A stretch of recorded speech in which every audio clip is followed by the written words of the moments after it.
प्यारे बच्चों, मैं जोगिंद्र कुमार इस वीडियो में आप सभी का स्वागत करता हूं। इस वीडियो में हम कक्षा 6 एनसीईआरटी गणित अध्याय 3 संख्याओं के साथ खेलना चैप्टर के बारे में चर्चा करेंगे। इसके अंतर्गत हम गुणनखंड और गुणज के बारे में चर्चा करेंगे तथा प्रश्नावली 3.1 के प्रश्न संख्या 1 को भी हल करेंगे। अब गुणनखंड होता क्या है, इसे समझने के लिए सबसे पहले हम एक भाग का सवाल करते हैं। क्या करते हैं? एक भाग का सवाल करते हैं। यानी हम संख्या 6 को 6 से छोटी संख्याओं से तथा 6 से भाग करके देखते हैं। आइए चलें। अब 6 को मैं सबसे पहले 1 से भाग करता हूं, तो 1 छक्की 6, 6 में से 6 गया 0। तो हमारा भागफल क्या आया? क्या आया भागफल? हमारा भागफल आया 6 और शेष क्या आया हमारा? 0। चलो 1 के बाद हम 2 से भाग करके देखते हैं। 2 तिया 6 घटाया 0। यहां पर भागफल क्या आया? भागफल आया 3 और शेषफल क्या आया? शेष आया यहां पर 0। 2 के बाद हम 3 से भाग करके देखते हैं। 3 दूनी 6, 6 में से 6 गया, यहां पर भी 0। भागफल क्या आया हमारा? भागफल आया 2 और शेष क्या आया हमारा? शेष आया 0। चलो 3 के बाद हम 4 से भाग करके देखते हैं। 4 एकम 4, 6 में से 4 गया 2। यहां पर भागफल क्या आया? भागफल आया हमारा 1 और शेष आया हमारा 2। 4 के बाद हम 5 से भाग करके देखते हैं। 5 एकम 5, 6 में से 5 गया 1। तो यहां पर भागफल क्या आया बच्चों? भागफल आया 1 और शेषफल आया 1। अब 5 के बाद मैं 6 से भाग करके देखता हूं। 6 एकम 6, जब 6 में से 6 गया तो 0। तो भागफल आया कितना? आया भागफल 1 और शेषफल आया हमारा 0। अब हमने 6 से छोटी संख्याओं तथा 6 से भाग करके जब संख्या 6 को देखा तो यहां पर भागफल आया 6, शेष आया 0। यहां पर भी शेषफल 0, यहां पर भी शेषफल 0, यहां पर भी शेषफल 0। लेकिन 4 और 5 से भाग करने पर शेषफल 0 नहीं आया। इसका मतलब क्या हुआ कि 4 बार भाग, यानी 4 जो भाग 1 2 3 इन 4 भागों में संख्या 6 संख्या 1 से 2 से 3 व 6 से पूरी पूरी विभाजित हो रही। देखो पूरी पूरी विभाजित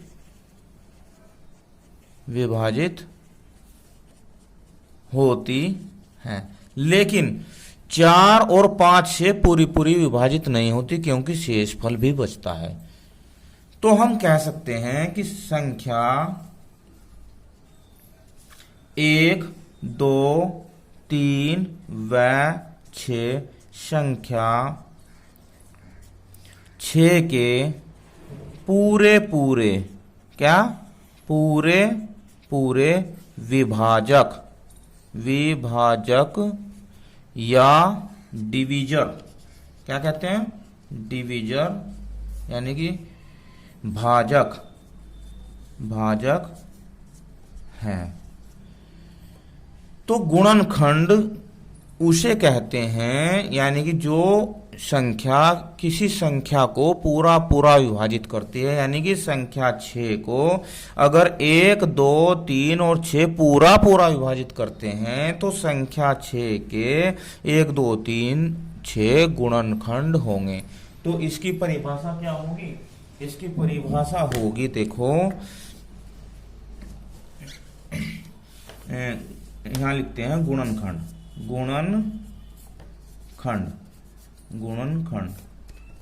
गुणनखंड किसी संख्या का गुणनखंड उसका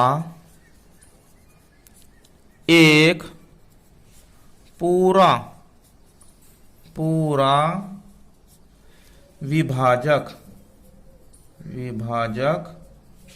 यानी कि डिवीजर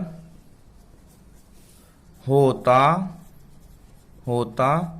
है। अब गुणनखंड के बारे में कुछ तथ्य हैं, उनके बारे में चर्चा करते हैं। अब हमने देखा कि 6 को जब 1 से भाग किया तो उत्तर आया 6, यानी कि 1 गुणा 6। और जब 2 से भाग किया तो 2 गुणा 3, यानी कि 3 उत्तर आया। जब 3 से भाग किया तो 3 गुणा 2। और जब 6 को 6 से ही भाग किया तो 6 गुणा 1। इस प्रकार गुणनखंड प्राप्त हुए, यानी कि 1 को 6 से जब गुणा किया तो 6 प्राप्त होता है, 2 को 3 से गुणा करते हैं जब भी 6 प्राप्त होता है, 3 को 2 से गुणा प्राप्त करते हैं तो जब भी 6 प्राप्त होता है, 6 को 1 से गुणा करते हैं तो जब भी 6 प्राप्त होता है। अब आप ये देखिए कि कोई भी संख्या उसका एक ऐसा विभाजक होता है जो सभी संख्याओं का विभाजन कर देता है, यानी कि 1 का पहाड़ा सभी संख्याओं में चलता है। कहाँ चलता है? सभी संख्याओं में। और उसका खुद का पहाड़ा भी, यानी कि वह संख्या खुद को विभाजित करती है। तो इस प्रकार हम कह सकते हैं कि प्रत्येक संख्या का स्वयं अपना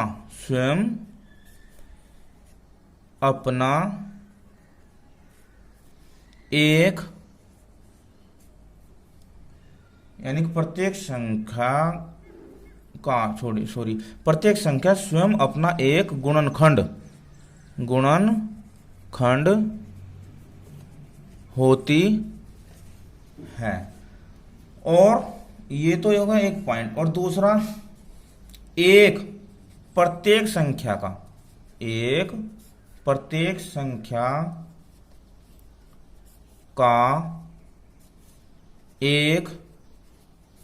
गुणनखंड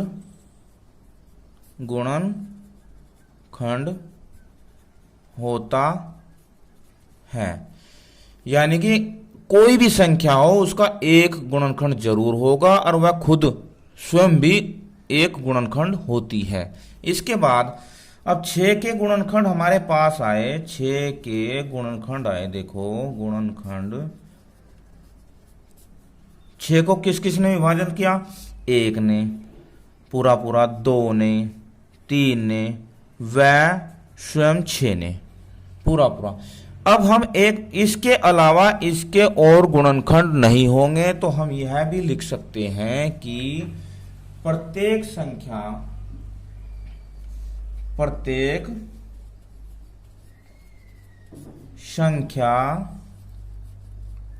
के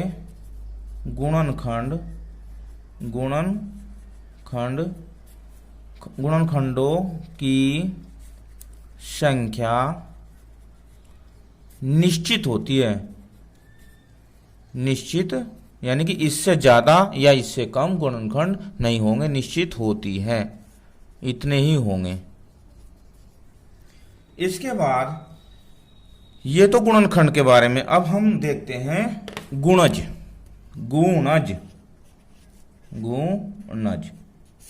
इसे कहते हैं मल्टीपल।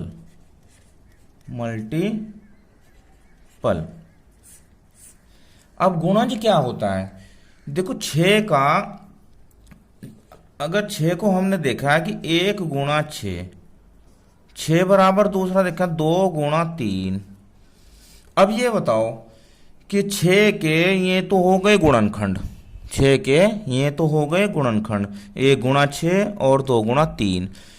अब ये देखते हैं कि गुणज होता क्या है। गुणज होता ये है कि 1 के भी पहाड़े में 6 आ रहा है और 6 के भी पहाड़े में 6 आ रहा है, 2 के भी पहाड़े में 6 आ रहा है और 3 के भी पहाड़े में 6 आ रहा है।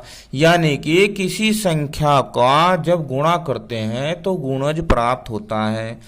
यानी कि 2 की अगर 3 में गुणा करी तो 6 प्राप्त हुआ, तो 6 इसका गुणज हुआ। एक और एग्जाम्पल लेते हैं 20। 20 को हम 4 गुणा 5 लिखते हैं या 5 गुणा 4 भी लिख सकते हैं। तो 20 4 के पहाड़े में भी आ रहा है, 4 पंजे 20, और 5 के में भी आ रहा है, 5 चौक 20।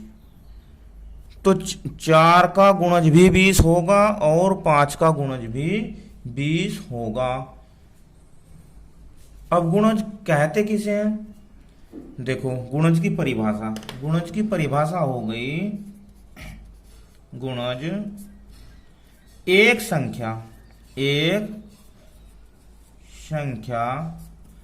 अपने प्रत्येक गुणनखंड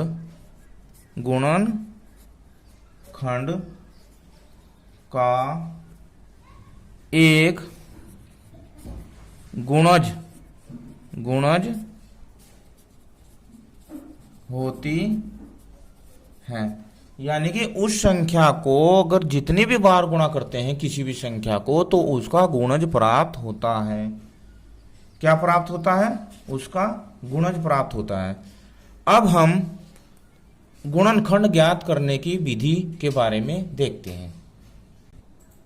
अब एक संख्या 36 लेते हैं और इसके गुणनखंड ज्ञात करके देखते हैं। संख्या 36 और इसके गुणनखंड ज्ञात करने की मैं आपको 2 विधि बताऊंगा। चलो मैं पहली विधि बताता हूं। प्रथम विधि यह है कि इसे सबसे पहले 1 से भाग करो।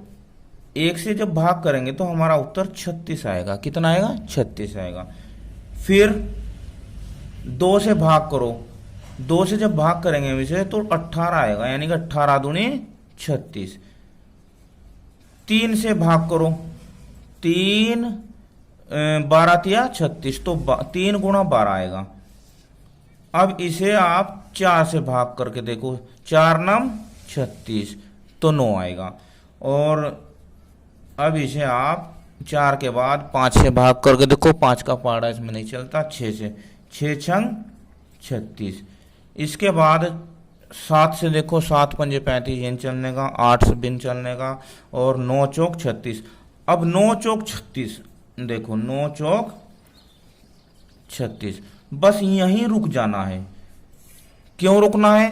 क्योंकि 9 एक बार पहले आ चुका है और 4 भी एक बार पहले आ चुका है, तो हमें यहीं रुक जाना है।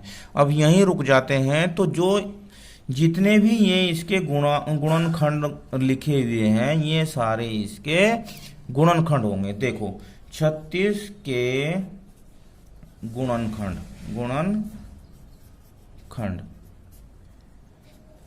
पहले नंबर पर क्या आया? 1, 2 इधर से लेते हैं, फिर 3, फिर 4 होगा, फिर 6 होगा।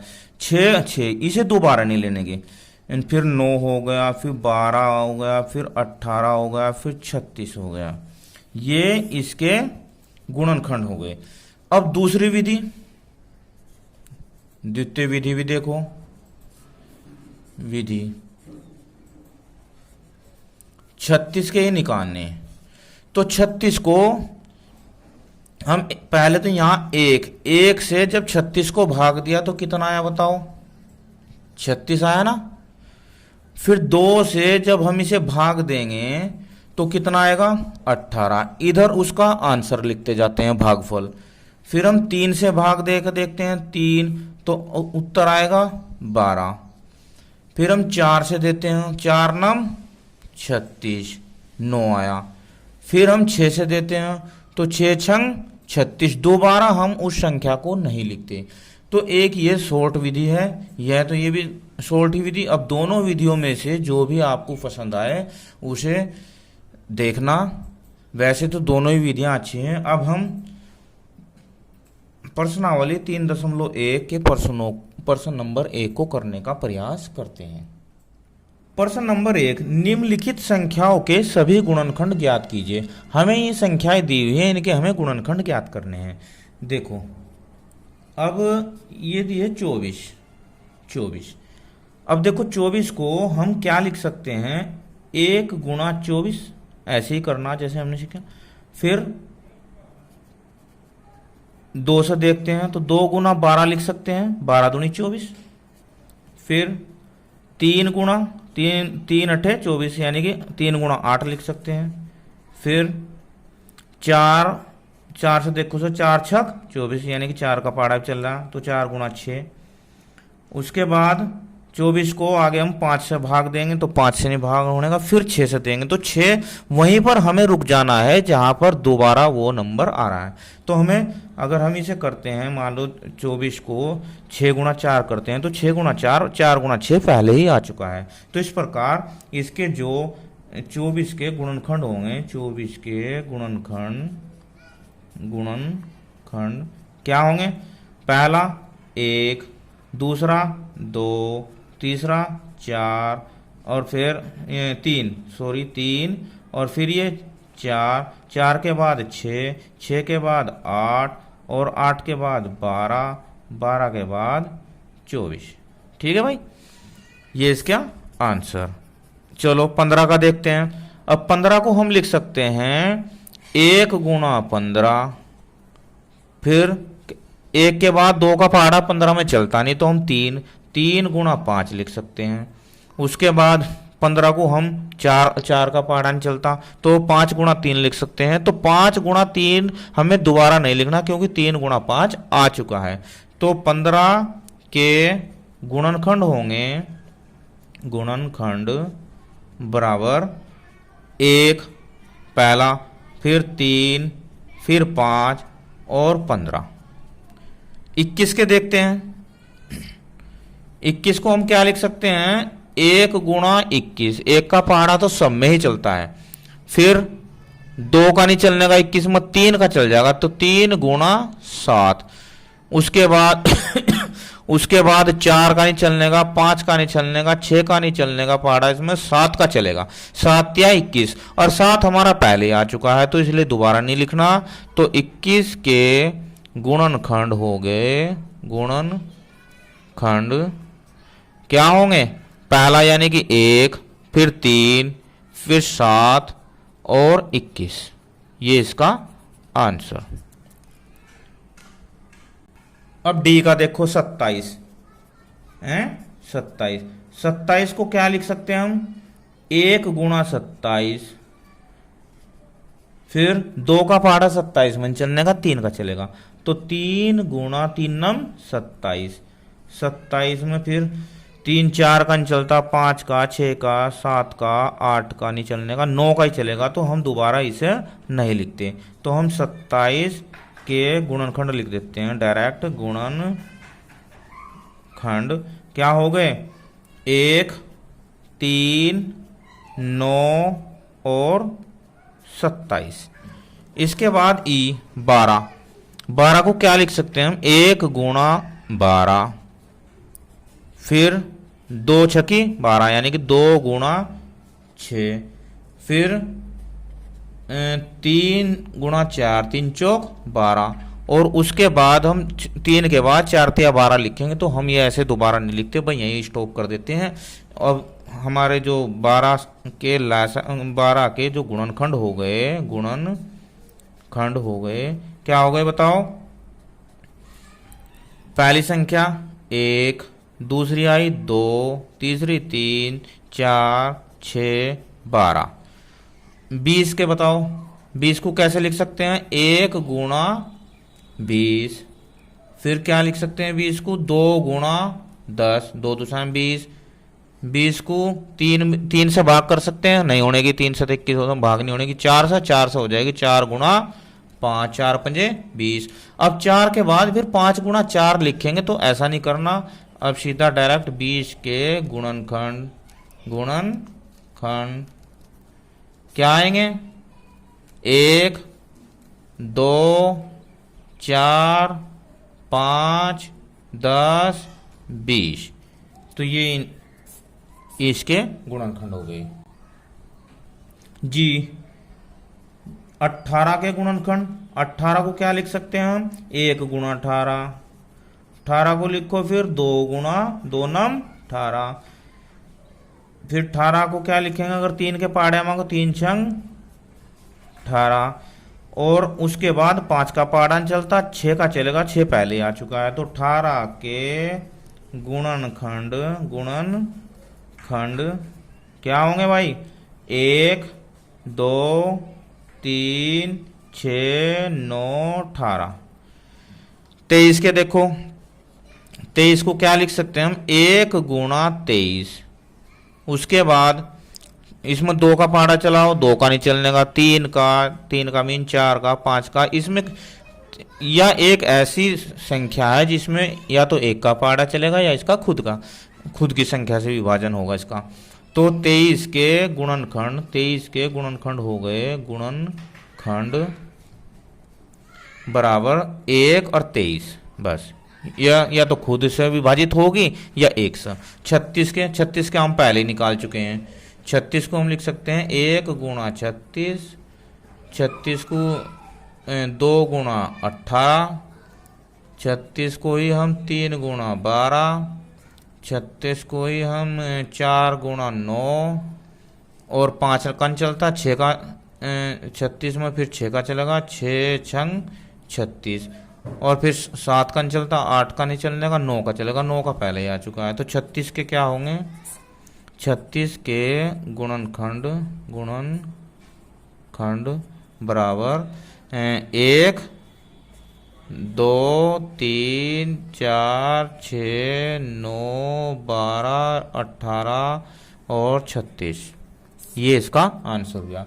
तो आज की इस वीडियो में हमने गुणनखंड को समझा, गुणज को समझा और संख्याओं के गुणनखंड ज्ञात करना सीखा। प्रश्नावली 3.1 की प्रश्न संख्या को हल किया। मुझे पूरा विश्वास है कि आपको ये सवाल समझ में आ गए होंगे।